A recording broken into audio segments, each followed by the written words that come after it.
गजानन, भारी सजे हवे दरबारी है पावन। तोरे आएले जिंदगी हलागे सुहावन, गाँव गलियारा पारा हो जाते पावन। महुआ ये हम तोर दुआर माँ, दुआर देवा देवा। सारी दुनिया दीवाना है तोर गजानन, सारी दुनिया दीवाना है तोर गजानन, सारी दुनिया दीवाना है तोर गजानन। भारी सजे हवे दरबार है पावन।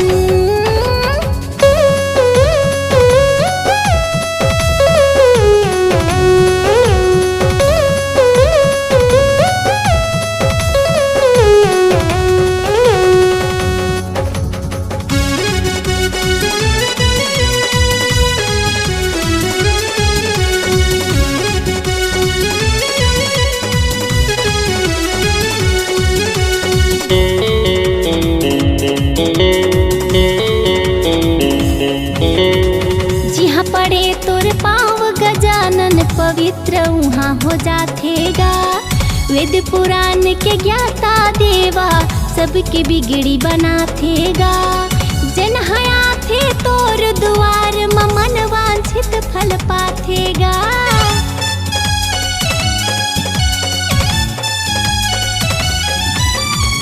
जिहाँ पड़े तोर पाँव गजानन, पवित्र वहाँ हो जातेगा।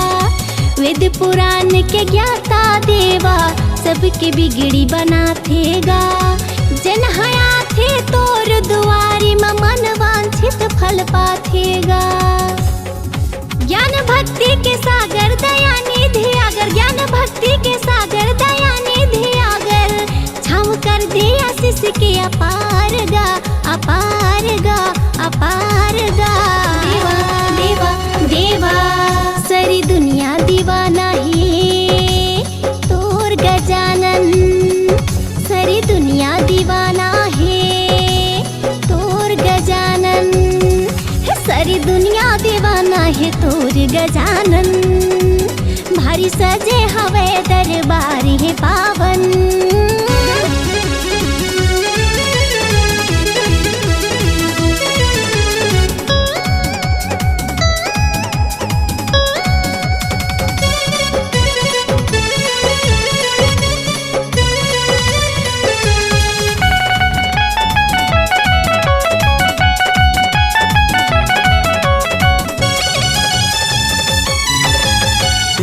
विनायक है सुखदायक, पहली पूजा होते तोर गा।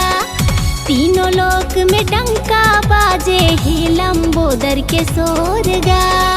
अमंगल ला मंगल करके सबों के भाग्य जगा थच गा।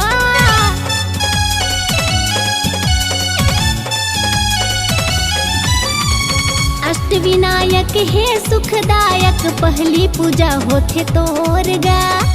तीनों लोक में डंका बाजे ही लंबोदर के सोर गा।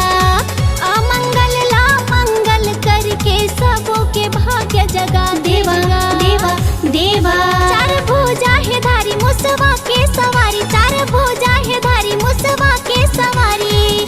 रिद्धि सिद्धि ला संग मला बेगा, ला बेगा, ला बेगा। सारी दुनिया दीवाना है तोर गजानन, सारी दुनिया दीवाना है तोर गजानन, सारी दुनिया दीवाना है तोर गजानन। भारी सजे हवे दरबार है पावन, सारी दुनिया दीवाना है तोर गजानन। भारी सजे हवे दरबार है पावन, सारी दुनिया दीवाना है तोर गजानन। भारी सजे हवे दरबार